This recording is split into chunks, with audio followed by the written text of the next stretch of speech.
일론 머스크의 테슬라는 생각만으로 자동차를 운전할 수 있게 만들기 위해 뇌와 컴퓨터를 연결할 수 있는 기술을 끊임없이 연구하고 있습니다. 일론 머스크의 또 다른 회사인 뉴럴링크에서 최고 연구진으로 인정받은 어느 한 뇌과학자는 한국에서 온 연구팀을 보고 충격에 빠졌는데요. 세계적으로 높이 평가됐던 이 사람은 아무리 뛰어난 미국 기술이어도 이 문제를 해결하는 건 불가능하다고 판단하여 좌절하고 있었습니다. 하지만 전신마비가 되어가는 환자가 한국팀의 이 기술을 접목하고 난 뒤 돌연 생생한 대화를 나눌 수 있게 되었다고 합니다. 이 불가능한 일을 해낸 사람들, 그들은 대체 무엇을 하였고 어떠한 사람들일까요? 테슬라를 만든 일론 머스크도 못한 일을 한국팀이 해낸 충격적 사연, 지금부터 시작하겠습니다. 안녕하세요. 감동터치 김지영입니다. 구독과 공감이 이 이야기를 계속 전달할 수 있는 이유입니다. 1초 만에 누를 수 있는 좋아요와 구독까지 저와 함께 꼭 해주세요. 안녕하세요. 저는 마이클 애덤스고 독일에서 태어나 미국으로 이민 온 신경과학자입니다.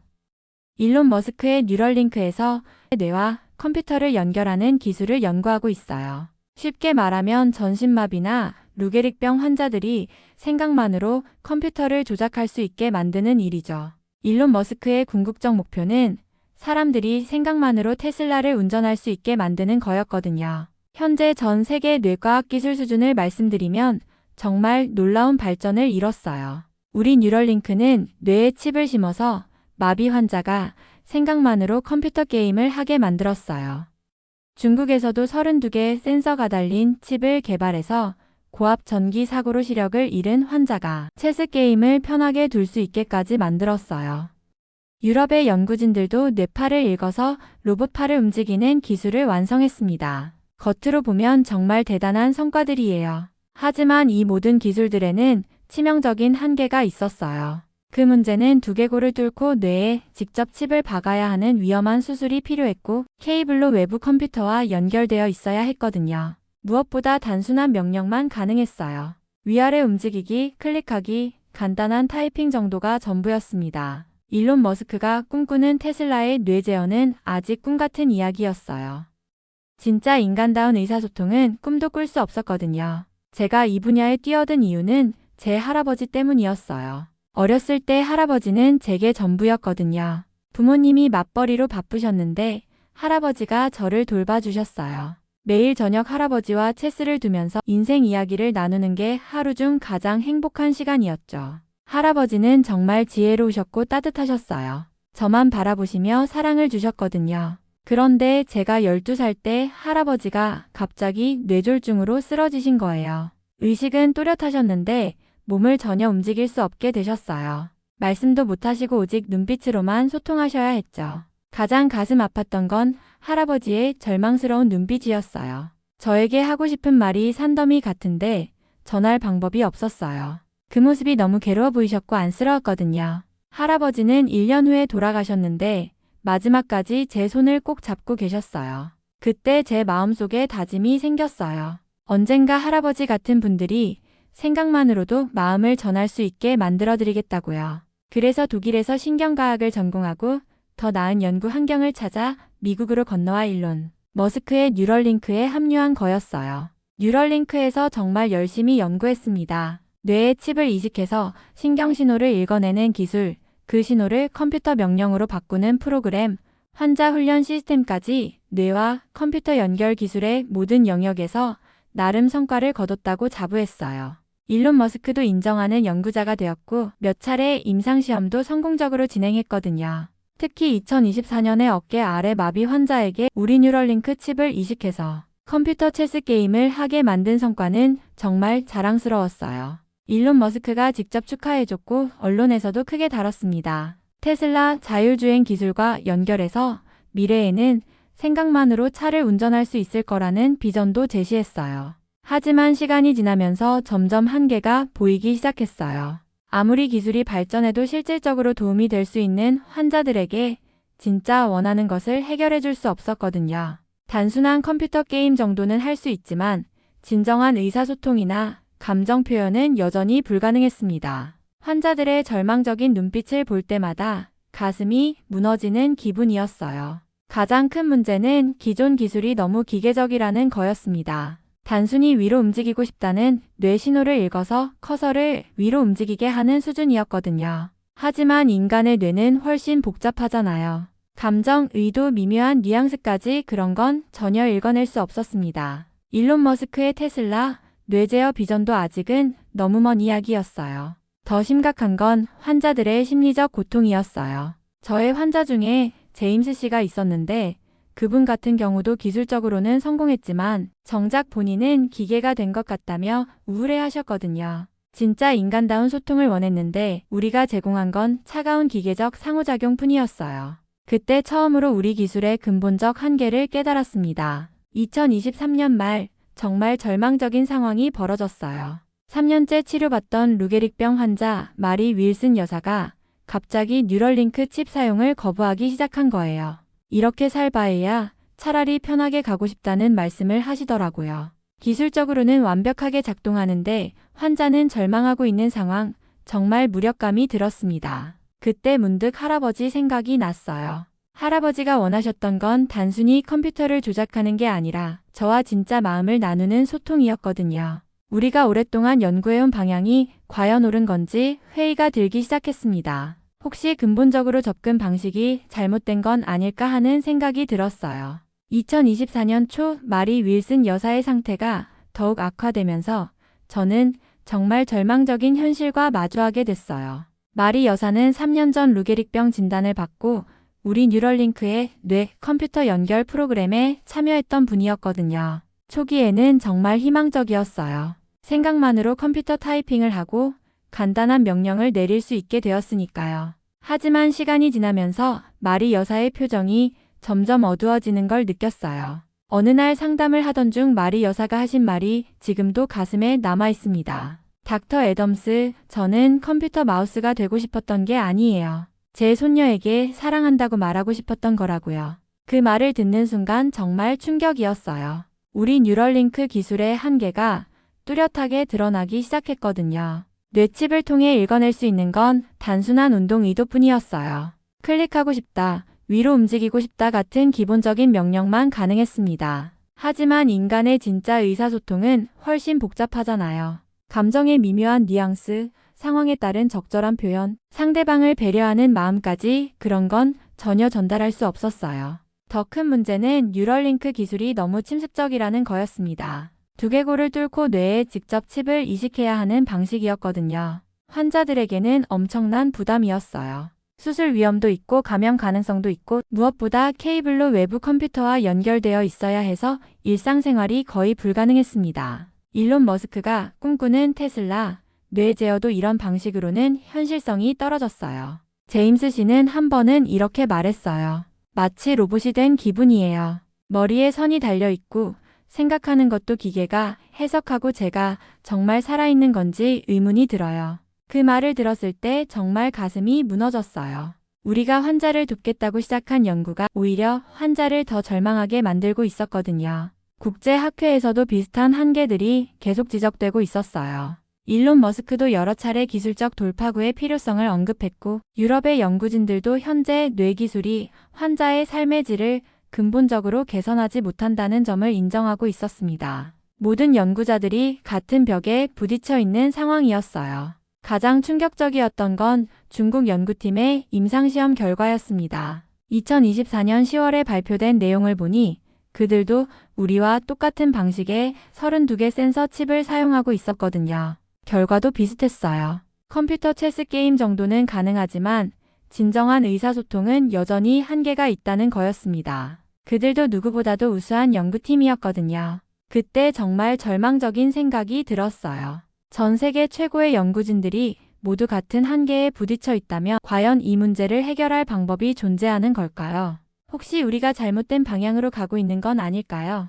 오랫동안 쌓아온 연구 성과가 무의미하게 느껴지기 시작했어요. 일론 머스크의 테슬라, 뇌 제어 비전도 점점 불가능해 보였어요. 더욱 괴로웠던 건 환자들의 기대였습니다. 매주 상담할 때마다 언제쯤 정상적으로 대화할 수 있을까요? 라고 묻는 환자들을 보면서 정말 죄책감이 들었거든요. 희망을 주고 싶었지만 솔직히 답이 보이지 않았어요. 현재 기술로는 근본적인 해결이 불가능해 보였습니다. 그러던 2024년 11월 말 정말 충격적인 소식을 들었어요. 한국에서 완전히 새로운 방식의 뇌 기술을 개발했다는 거였습니다. 단순히 뇌신호를 읽는 게 아니라 감정까지 이해할 수 있다는 내용이었어요. 처음에는 그냥 과장된 홍보인 줄 알았거든요. 논문 제목부터가 감정인식 뇌 컴퓨터 인터페이스였는데 솔직히 말이 안 된다고 생각했어요. 더 황당했던 건 그들이 주장하는 기술 수준이었어요. 두개골을 뚫지 않고도 뇌 신호를 정확히 읽어낼 수 있다고 했거든요.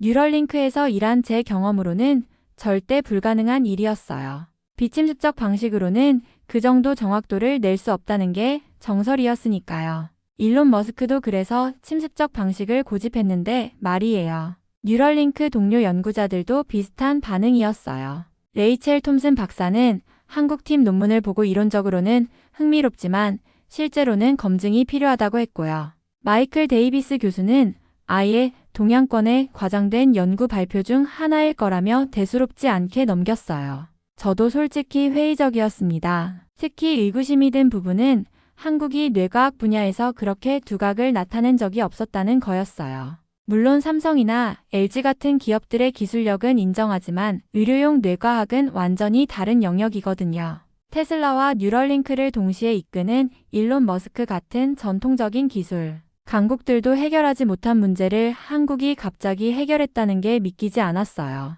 하지만 한국팀의 논문을 자세히 읽어보니 정말 혁신적인 접근법이긴 했어요. 뇌를 정복하려는 게 아니라 뇌와 소통하려고 하고 있었거든요. 환자를 기계처럼 다루는 게 아니라 진짜 인간으로 대우하는 방식이었습니다. 그 순간 뭔가 희망의 빛이 보이기 시작했지만 동시에 정말 가능한 일인지 의문이 들었어요. 2024년 12월 드디어 한국에서 온 뇌기술 연구팀을 초청하였죠. 직접 만날 기회가 생긴 거예요. 국제신경과학학회 특별 세션에서 그들의 발표를 듣게 된 거였습니다. 솔직히 처음에는 회의적이었어요. 뉴럴링크에서 오랫동안 일하면서 수많은 혁신적 기술들을 봤지만 대부분 과장된 경우가 많았거든요. 일론 머스크도 항상 현실성을 강조했는데 말이에요. 한국팀의 리더는 김태훈 박사라는 분이었어요. 서울대학교에서 뇌과학과 인공지능을 융합한 연구를 해온 분이었는데 첫인상이 정말 독특했어요. 키가 175cm 정도의 마른 체구였는데 두꺼운 뿔테 안경을 쓰고 있어서 전형적인 학자 같은 모습이었거든요. 하지만 눈빛이 달랐어요. 뭔가 따뜻하면서도 확신에 찬 시선이었어요. 솔직히 처음에는 한국팀이 생각보다 너무 젊어서 걱정이 됐었죠. 김태훈 박사는 30대 후반, 이수정 박사는 30대 초반, 정민우 박사도 40대 초반 정도로 보였거든요. 뉴럴링크에서 수십 년 경험을 쌓은 베테랑 연구진들에 비하면 정말 어려 보였어요. 이런 복잡한 뇌 기술을 젊은 팀이 제대로 해낼 수 있을까 하는 의문이 들었습니다. 하지만 그 걱정은 완전히 기우였어요. 오히려 그들의 젊은 감각이 놀라운 차이를 만들어내고 있었거든요. 기존 연구진들이 전통적인 방식에 매여 있을 때 한국팀은 최신 AI 기술을 자유자재로 활용하고 있었어요. 특히 딥러닝 같은 최신 기술을 뇌과학에 접목시키는 속도가 정말 빨랐어요. 다른 연구자들처럼 자신의 기술을 자랑하는 대신 김태훈 박사는 환자들의 고통에 대해 이야기하기 시작하더라고요. 기술은 인간을 위해 존재해야 한다는 철학부터 시작한 거였어요. 말투도 차분하고 정중했는데 뭔가 깊은 신념이 느껴졌습니다. 일론 머스크와는 완전히 다른 스타일이었어요. 김태훈 박사가 설명하는 한국의 감정인식 뇌 기술을 들었을 때 정말 소름이 돋았어요. 단순히 운동 의도만 읽는 게 아니라 환자의 감정 상태, 의도의 강도, 심지어 말하고 싶어하는 감정의 뉘앙스까지 파악할 수 있다는 거였거든요. 마치 환자의 마음을 들여다보는 것 같은 기술이었어요. 뉴럴링크가 지금까지 해결하지 못한 부분이었죠. 가장 놀라웠던 건 그들의 접근 방식이었습니다. 뉴럴링크를 포함한 서구 기술은 뇌신호를 데이터로 취급해서 기계적으로 해석했는데 한국팀은 뇌신호를 언어로 이해하려고 하더라고요. 마치 외국어를 배우듯이 뇌의 언어를 학습해서 진짜 의사소통을 하겠다는 발상이었어요. 완전히 다른 패러다임이었습니다. 젊은 팀이라서 가능한 발상이었던 것 같아요. 기존 연구자들은 수십 년간 같은 방식으로 접근해 왔는데 한국팀은 아예 새로운 관점에서 시작한 거였거든요. SNS나 모바일 앱에 익숙한 세대답게 사용자 경험을 중시하는 접근법도 인상적이었어요. 한국팀의 핵심 멤버 중 한 명인 이수정 박사가 특히 인상적이었어요. 30대 초반으로 보이는 여성이었는데 긴 생머리에 단정한 정장 차림으로 머리를 질끈 묶고 있었죠. 키는 작았지만 자신감 넘치는 모습이었어요. 그녀가 시연을 해주면서 설명하는 걸 보니 한국팀은 환자가 하고 싶어하는 말의 감정까지 고려해서 적절한 표현을 찾아주더라고요. 이수정 박사는 새로운 정보를 습득하는 속도가 정말 빨랐어요. 제가 뉴럴링크의 기술적 한계를 설명하면 즉시 이해하고 해결 방안을 제시하더라고요. 젊은 세대 특유의 빠른 학습 능력과 유연한 사고가 정말 인상적이었습니다. 예를 들어 같은 고맙다는 의미라도 상황에 따라 감사합니다. 고마워요. 정말 고마워 등 다양하게 표현해주는 거였어요. 이수정 박사는 설명할 때마다 미소를 지으며 환자의 입장에서 생각해 본다고 했어요. 그 따뜻한 마음씨가 얼굴 표정에서도 느껴졌습니다. 뉴럴링크의 기계적 접근과는 정말 달랐어요. 실제 시연을 봤을 때는 정말 믿을 수 없었어요. 루게릭병 환자인 김민수 씨라는 분이 한국의 뇌장비를 사용해서 자신의 딸에게 메시지를 보내는 장면이었거든요. 단순한 텍스트가 아니라 정말 아버지의 마음이 담긴 따뜻한 메시지였어요.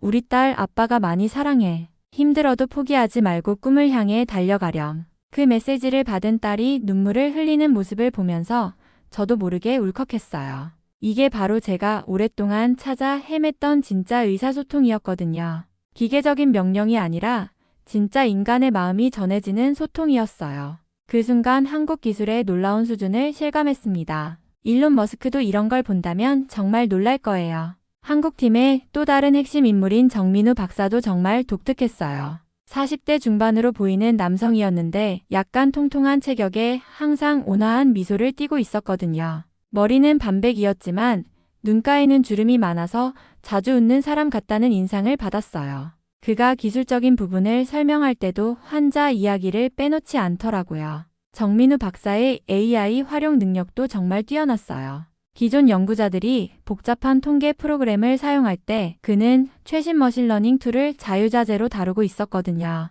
젊은 팀 특유의 기술 적응력이 정말 인상적이었습니다. 김태훈 박사에게 구체적인 원리를 물어봤을 때 더욱 놀랐어요. 그들은 단순히 뇌신호만 분석하는 게 아니라 환자의 생활 패턴, 성격, 가족관계, 심지어 과거의 말투까지 종합적으로 고려해서 개인 맞춤형 의사소통 모델을 만든다는 거였어요. 정말 환자를 하나의 완전한 인간으로 이해하려는 노력이었습니다. 기술적 우수성도 놀라웠지만 그보다 더 감동적이었던 건 한국팀의 마인드였어요. 정민우 박사는 우리는 환자의 뇌를 고치려는 게 아니라 환자의 마음을 이해하려고 합니다. 라고 말하더라고요. 이런 철학적 차이가 결국 기술적 차이로 이어진 거였어요. 가장 인상적이었던 건 한국의 비침습적 기술이었습니다. 두개골을 뚫지 않고도 충분히 정확한 뇌신호를 읽어낼 수 있다는 거였어요. 특수 개발한 고감도 센서를 이용해서 머리에 헬멧처럼 착용하기만 하면 되는 방식이었거든요.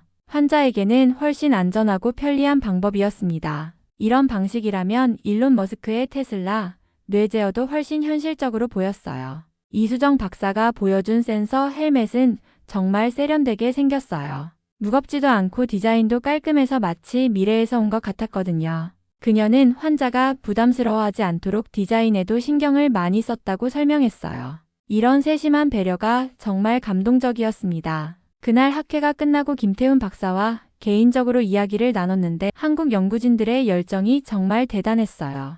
그들은 기술 개발을 위한 기술 개발이 아니라 정말 환자들의 삶을 바꾸고 싶어서 연구하고 있었거든요. 그런 진심이 느껴지니까 기술적 성과도 자연스럽게 따라온 거였어요. 김태훈 박사가 마지막에 한 말이 정말 인상적이었어요. 서구에서는 뇌를 정복하려고 하는데 우리는 뇌와 친구가 되려고 해요. 그 차이가 결국 환자들에게는 생과 사의 차이가 되는 것 같아요. 그 말을 듣고 정말 깊은 깨달음을 얻었습니다. 우리가 지금까지 얼마나 잘못된 방향으로 가고 있었는지 깨달았어요. 한국팀과의 만남 이후 저는 뉴럴링크 본사로 돌아와서 정말 혼란스러웠어요. 오랫동안 쌓아온 연구 방향이 근본적으로 잘못됐을 수도 있다는 생각 때문이었죠. 하지만 마침 그때 정말 절망적인 상황이 벌어졌고 그것이 한국 기술의 진가를 확인할 기회가 되었어요. 마리 윌슨 여사의 상태가 급격히 악화된 거였습니다. 루게릭병이 진행되면서 이제는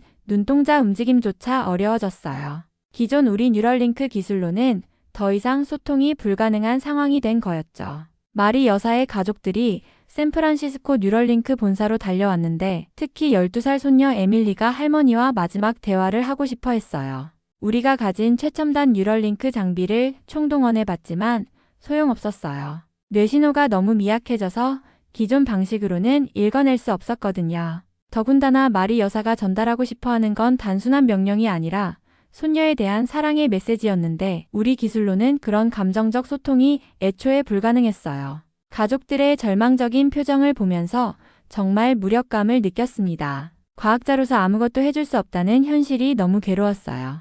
그때 문득 한국팀이 떠올랐고 혹시나 하는 마음에 김태훈 박사에게 연락을 해봤어요. 김태훈 박사는 제 상황 설명을 듣고 즉시 도와드리겠습니다 라고 답했어요. 놀라운 건 그가 단순히 기술 지원만 제안한 게 아니라 마리 여사의 개인적 배경까지 자세히 물어봤다는 거였어요. 성격이 어떤지, 평소 손녀와 어떤 대화를 즐겨 했는지, 어떤 표현을 자주 썼는지까지 말이에요. 뉴럴링크에서는 이런 접근을 해본 적이 없었거든요. 이틀 후 한국팀이 직접 제가 있는 샌프란시스코로 날아왔어요. 김태훈 박사, 이수정 박사, 그리고 기술진 3명이 함께 왔는데 그들이 가져온 장비를 보고 정말 놀랐어요.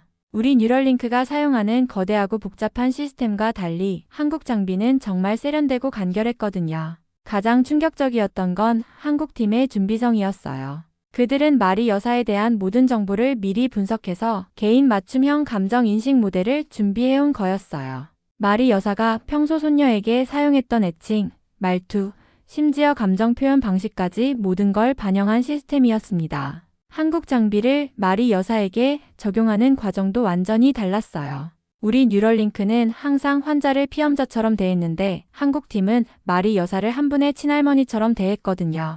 이수정 박사가 마리 여사의 손을 잡고 할머니 에밀리에게 하고 싶은 말씀이 많으시죠라고 따뜻하게 물어보는 모습이 정말 인상적이었어요.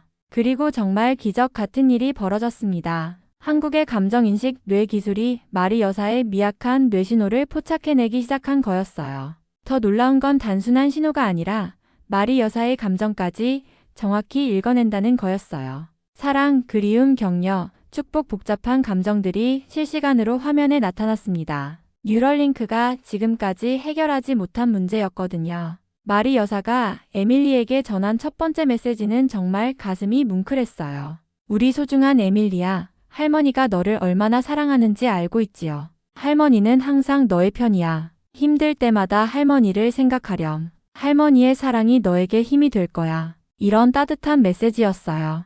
에밀리가 그 메시지를 읽고 할머니에게 달려가서 안기는 모습을 보면서 저는 정말 눈물이 났어요. 이게 바로 제가 오랫동안 꿈꿔왔던 진짜 의사소통이었습니다.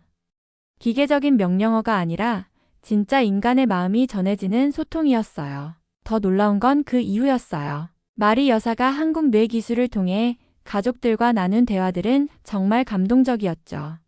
각 가족 구성원에 맞는 개별적인 메시지, 개인적인 추억들, 미래에 대한 조언까지 마치 건강했을 때의 마리 여사가 직접 말하는 것 같았거든요. 한국팀의 기술을 직접 목격하고 나서 정말 충격을 받았어요. 우리 뉴럴링크가 지금까지 해결하지 못한 문제를 그들은 완전히 다른 접근법으로 해결해낸 거였거든요. 단순히 기술적 우월성을 넘어서 철학적, 인문학적 이해가 바탕이 된 진짜 혁신이었습니다.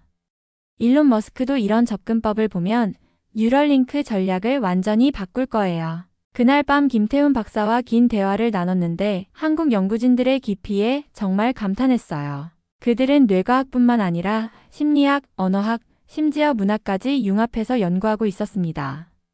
인간을 이해하지 못하면 뇌를 이해할 수 없다는 그들의 철학이 결국 이런 놀라운 성과로 이어진 거였어요. 이런 기술이라면 미래의 테슬라 같은 자동차와 연결됐을 때도 정말 인간적인 상호작용이 가능할 거라는 생각이 들었어요. 마리 윌슨 여사와 한국 뇌 기술의 만남은 정말 기적 같은 결과를 가져왔어요. 그 후 한 달 동안 마리 여사는 한국 장비를 통해 가족들과 매일 의미 있는 대화를 나눌 수 있었죠.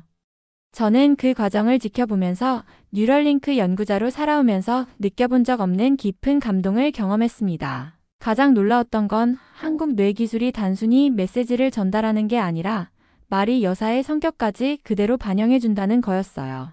예를 들어 손녀 에밀리가 학교에서 있었던 일을 이야기하면 마리 여사의 반응이 정말 할머니다웠거든요. 우리 에밀리가 그렇게 용감했구나. 할머니가 정말 자랑스러워. 같은 따뜻하고 구체적인 반응이었어요. 더 감동적이었던 건 마리 여사가 각 가족 구성원에게 개별적인 메시지를 남기기 시작한 거였어요. 아들에게는 직장 생활이 힘들어도 가족을 위해 애쓰는 내가 정말 대견하다고 했고, 며느리에게는 우리 가족을 잘 돌봐줘서 고맙다. 너도 건강 조심하렴이라고 했어요. 정말 마리 여사다운 세심한 배려였거든요. 한국 기술의 또 다른 놀라운 점은 실시간 감정 조절 기능이었어요. 마리 여사가 감정적으로 힘들어할 때는 시스템이 자동으로 위로의 메시지를 제안해 주더라고요. 지금은 슬프지만 가족들과 함께 있어서 행복해요라는 식으로 복잡한 감정을 적절히 표현할 수 있게 도와줬어요.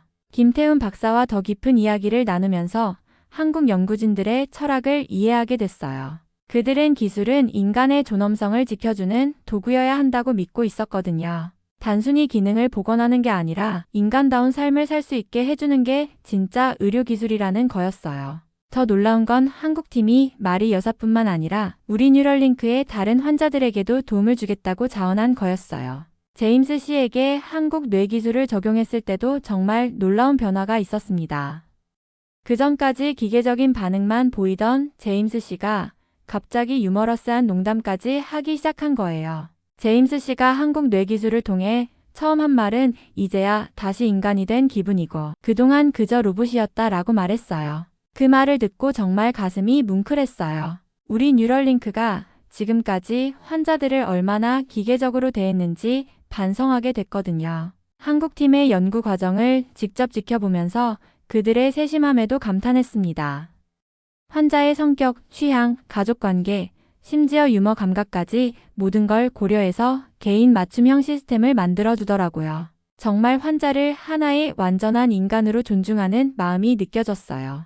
김태훈 박사가 어느 날 저에게 한 말이 정말 인상적이었어요. 우리 할아버지도 뇌졸중으로 고생하셨거든요. 그때 할아버지가 원하신 건 첨단 기술이 아니라 가족과의 따뜻한 소통이었어요. 그 기억이 우리 연구의 출발점이었습니다. 그 말을 듣고 왜 한국 기술이 이렇게 인간적인지 이해할 수 있었어요.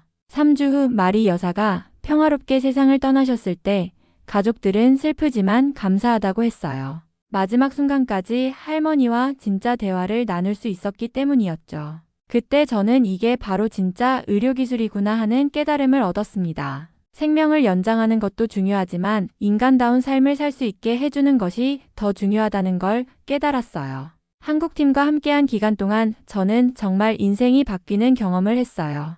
오랫동안 쌓아온 뉴럴링크 연구자로서의 자부심이 완전히 무너지기도 했지만 동시에 진짜 의료진으로서 나아가야 할 방향을 발견하게 됐거든요. 그 과정에서 한국과 한국 사람들에 대한 인식도 완전히 바뀌었습니다. 가장 충격적이었던 건 한국 연구진들의 환자에 대한 태도였어요. 우리 뉴럴링크를 포함한 서구 의료진들은 환자를 케이스나 피험자로 보는 경우가 많았는데 한국팀은 정말 가족처럼 대하더라고요. 김태훈 박사가 마리 여사를 돌보는 모습을 보면서 정말 감동받았어요. 마치 자신의 친할머니를 돌보는 것 같았거든요. 이수정 박사와 깊은 대화를 나누면서 한국의 정문화에 대해서도 알게 됐어요. 그녀가 설명해준 한국의 가족 중심 문화, 어른을 공경하는 마음, 환자를 대하는 따뜻한 시선 이런 문화적 배경이 결국 이런 혁신적인 기술로 이어진 거였어요. 단순히 과학기술만으론 이런 성과를 낼 수 없었을 거라는 생각이 들었거든요. 한국팀이 우리 뉴럴링크 본사에 머무는 동안 정말 많은 환자들이 도움을 받았어요. 루게릭병 환자 7명, 전신마비 환자 5명이 한국 뇌기술을 통해 가족들과 진정한 소통을 할 수 있게 됐거든요. 그 과정을 지켜보면서 저는 의료진으로서 완전히 새로운 관점을 갖게 됐어요. 특히 인상적이었던 건 한국팀의 기술 철학이었어요. 그들은 기술 자체에 매몰되지 않고 항상 이 기술이 환자에게 진짜 도움이 되는가를 먼저 생각하더라고요. 정민우 박사가 한 말이 정말 기억에 남아요. 기술은 사람을 위해 존재해야지 사람이 기술을 위해 존재하면 안 됩니다. 일론 머스크도 항상 기술은 인류를 위해 존재해야 한다고 하는데 한국팀이 바로 그걸 실현하고 있었어요. 그들의 연구 과정을 직접 지켜보면서 한국 교육 시스템의 우수성도 느꼈어요. 뇌과학, 심리학, 공학, 인문학까지 다양한 분야를 융합해서 사고하는 능력이 정말 뛰어났거든요. 김태훈 박사는 한국에서는 어릴 때부터 다양한 분야를 공부하게 하거든요. 그래서 문제를 다각도로 볼 수 있는 것 같아요 라고 설명해줬어요. 한국팀과 함께 일하면서 그들의 빨리빨리 문화도 경험했는데 이게 정말 긍정적으로 다가왔어요. 환자가 급한 상황일 때 한국팀은 밤새워서라도 해결책을 찾아주더라고요. 이수정 박사는 환자가 고통받고 있는데 우리가 느긋하게 있을 수는 없죠라고 했어요. 그런 급박함이 오히려 혁신을 이끌어내는 동력이 된 것 같았어요.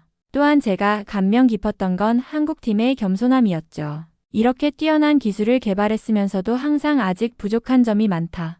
더 연구해야 한다고 하더라고요. 김태훈 박사는 완벽한 기술은 없어요. 환자들이 만족할 때까지 계속 개선해 나가야죠라고 했습니다. 이런 겸손한 자세가 오히려 더 큰 발전의 원동력이 되는 것 같았어요. 한국팀이 3개월 후 한국으로 돌아갈 때 정말 아쉬웠어요. 그들과 함께 일하면서 저도 완전히 다른 연구자가 됐거든요. 환자를 보는 시각, 기술을 대하는 태도, 연구의 목적까지 모든 게 바뀌었어요. 특히 기술은 인간의 존엄성을 지켜주는 도구라는 한국팀의 철학이 제 연구 철학이 됐습니다. 김태훈 박사와 마지막 대화를 나눌 때 정말 감동적이었어요. 그는 이번 협력을 통해 우리도 많은 것을 배웠다고 했죠. 서구의 체계적인 연구 방법론과 한국의 인간 중심적 사고가 만나니까 더 좋은 결과가 나온 것 같다 설명했습니다. 그리고 이 기술을 자동차 산업에도 적용할 수 있을 것 같다라고도 했어요. 그 말을 듣고 정말 국제협력의 가치를 깨달았습니다.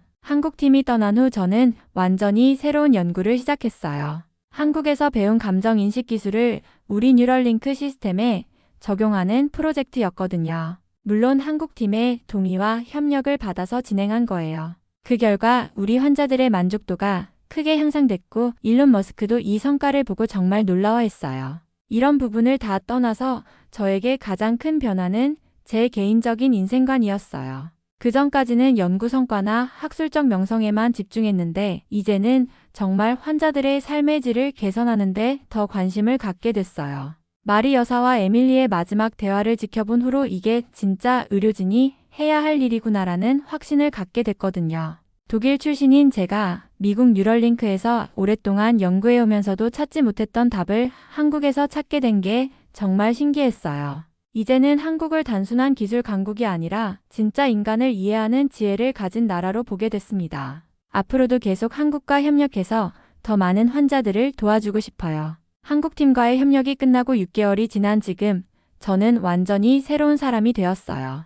오랫동안 서구 중심적 사고에 갇혀있던 제가 한국을 통해 진짜 의료의 본질을 깨달았거든요. 이제는 뉴럴링크 동료들에게도 한국의 우수성을 알리는 일종의 한국 전도사 역할을 하고 있어요. 가장 뿌듯한 건 우리 뉴럴링크에 한국식 환자 케어 시스템을 도입한 후 환자들의 반응이 정말 좋아졌다는 거예요. 단순히 기술적 치료만 하는 게 아니라 환자의 마음까지 헤아리는 한국식 접근법을 적용했거든요. 환자 만족도가 30% 이상 향상됐고 무엇보다 환자들이 진짜 치료받는 기분이라고 말해주는 게 가장 보람 있어요. 제임스 씨는 지금도 한국 뇌기술을 사용하고 있는데 정말 다른 사람이 됐어요. 예전엔 우울하고 절망적이었는데 이제는 농담도 하고 가족들과 즐겁게 대화하거든요. 얼마 전에는 한국 사람들이 제게 새 생명을 주신 것 같아요. 이제 정말 미래의 자동차도 생각만으로 운전할 수 있을 것 같은 기분이에요 라고 하더라고요. 그 말을 듣고 정말 가슴이 뭉클했어요. 한국팀은 돌아간 후에도 계속 우리 환자들을 챙겨주고 있어요. 김태훈 박사는 한 달에 한 번씩 화상회의로 환자들 상태를 확인해주고 필요하면 시스템 업데이트도 해주거든요. 정말 의료진의 책임감이 대단하다고 생각해요. 치료가 끝나도 환자를 끝까지 돌봐주는 마음이 진짜 감동적이에요. 이수정 박사와는 지금도 정기적으로 연락하면서 새로운 연구 아이디어를 공유하고 있어요. 그녀가 보내준 한국의 최신 뇌 연구 동향을 보면 정말 놀라워요. 매번 새로운 혁신이 나오거든요. 최근에는 치매 환자들의 기억을 되살려주는 기술도 개발하고 있다고 하더라고요. 그리고 이 기술을 자동차 산업에 적용하는 방안도 연구 중이라고 해요. 몇 달 전 직접 한국을 방문할 기회가 있었어요. 서울대학교 연구실을 견학하고 한국의 다른 뇌 연구팀들도 만났는데 정말 충격적이었어요. 한국 전체가 환자 중심적 의료기술 개발에 집중하고 있더라고요. 정부에서도 인간 존중 기술에 엄청난 투자를 하고 있었어요. 심지어 한국의 자동차 회사들도 뇌와 자동차 연결 기술에 관심을 보이고 있었어요. 한국 방문 중에 가장 인상적이었던 건 한국 의료진들의 마인드였어요. 어느 병원을 가도 환자를 가족처럼 대하는 모습을 볼 수 있었거든요. 기술도 중요하지만 마음이 더 중요하다는 한국 의료진들의 철학이 정말 감동적이었어요. 이런 문화적 토양이 있어서 한국이 세계 최고의 의료기술을 개발할 수 있는 거구나 싶었어요. 한국에서 돌아온 후 저는 뉴럴링크에서 한국식 환자 돌봄 교육 프로그램을 시작했어요. 다른 연구진들에게 한국에서 배운 환자 중심적 사고방식을 전파하는 거죠. 처음에는 의아해하던 동료들도 실제 결과를 보고는 모두 놀라워해요. 환자들의 회복 속도도 빨라지고 연구진의 만족도도 높아졌거든요. 이제는 미국 내 다른 기술 회사들에서도 한국식 인간 중심 기술에 대해 문의가 들어와요. 지난달에는 실리콘밸리에서 한국 뇌 기술과 첨단 기술의 융합 가능성 세미나를 열었는데 500명이 넘는 엔지니어가 참석했어요. 모두들 한국의 혁신적 접근법에 큰 관심을 보이더라고요. 제 아들 톰은 이제 고등학생인데 한국에 대한 제 이야기를 듣고 한국 문화에 관심을 갖게 됐어요. K-팝이나 한국 드라마도 보고 한국 음식도 자주 먹어요. 얼마 전에는 아빠, 나도 나중에 한국에서 공부해보고 싶어. 그리고 한국 기술로 미래의 기술을 더 인간적으로 만들고 싶어라고 하더라고요. 한국이 단순한 기술 강국이 아니라 진짜 미래를 선도하는 나라라는 걸 젊은 세대들도 알아보고 있는 것 같아요. 다음 달에는 김태훈 박사가 다시 미국에 올 예정이에요. 이번에는 우리가 공동 개발한 새로운 뇌와 기계 연결 시스템을 발표하러 오는 거거든요. 한국의 감정인식 기술과 미국의 체계적 임상 시스템을 결합한 혁신적인 기술이에요. 정말 기대가 됩니다. 그리고 정말 흥미진진한 소식이 하나 더 있어요. 사실 허황된 이야기일 수도 있지만 애플에서 제게 연락이 왔어요. 애플의 차세대 디바이스에 적용하는 프로젝트에 참여하지 않겠냐는 거였거든요.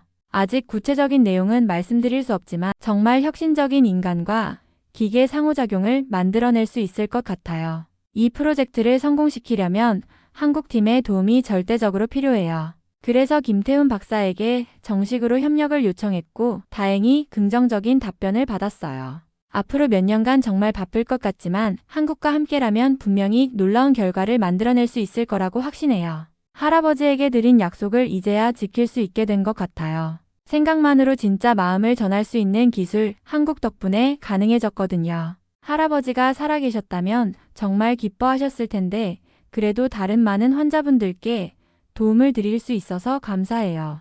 그리고 이 기술이 미래의 더 많은 분야에도 적용되어서 전 세계 사람들에게 도움이 되길 바라요.